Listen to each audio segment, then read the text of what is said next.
Just as the Israelites worshiped God, as reflected in the hymns they sang in the synagogue and the temple worship, the early church continued this practice as reflected in what we know of their ancient services. In the Gospels and in Acts, we hear over and over again of Christ and of the apostles going to pray in the temple and the synagogues. We hear the account of the outpouring of the Holy Spirit on Pentecost, the conversion of 3,000 on that day, and how they continued steadfastly in the apostles' doctrine and fellowship, in the breaking of bread and in prayers. And so continuing daily with one accord in the temple and breaking bread from house to house, they ate their food with gladness and simplicity of heart, praising God and having favor with all the people. We hear the account of St. Stephen, the first martyr, after telling how God appeared to Moses, and that our fathers had the tabernacle of witness in the wilderness, as God had appointed, instructing Moses to make it according to the pattern that he had seen. And then St. Stephen declares, "However, the Most High does not dwell in temples made with hands, as the prophet says, 'Heaven is my throne, and the earth is my footstool.'" Early Christian worship had an origin, Jewish worship form and practice. The early disciples did not create new worship practices any more than did Jesus Christ. They all prayed as Jews and worshipped as Jews. The earliest Christians were Jews who recognized and accepted Jesus Christ as the promised Messiah, and the worship that they practiced was liturgical because Jewish worship was liturgical.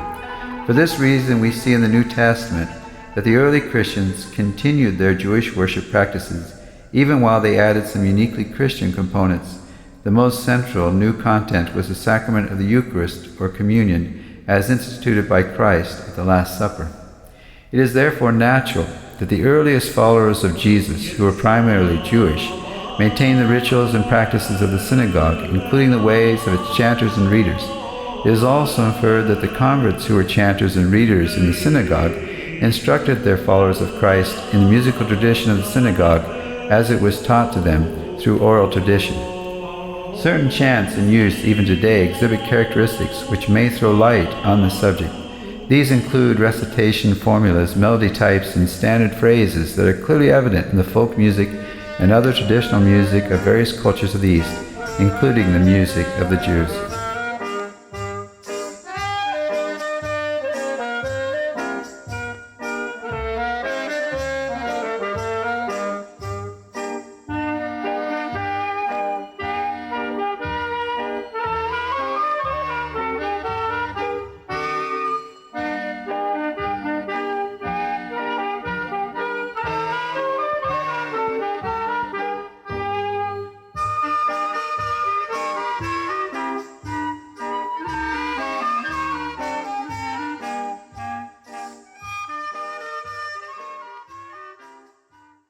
So we see that a basic link exists between the music of the synagogue and early Christian music.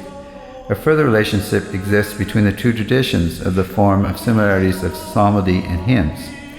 Briefly, psalmody is the chanting of the Psalms of David by a Jewish congregation, which carried over to the Christian musical tradition and modeled the way other forms of Byzantine musical pieces were sung.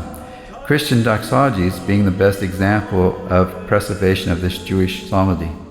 Hymns, on the other hand, are paraphrases of biblical texts were written in such a way as to conform to a traditional cantillation formula. And so we can see that the transfer of the Jewish tradition was primarily practical in nature. This means that the origin of what is today Byzantine music was based on the established practices of converted Jews whose liturgy emulated that of the synagogues from which they came. They simply kept the practices that they learned from many years they spent singing and worshiping in their synagogues, and applied these practices to the worship of what was to them a continuation of the religion. This living continuity of worship from temple to synagogue and into the early Christian church is why there is a highly developed Christian liturgical order in use by the end of the 1st century, within 60 years of Christ's resurrection.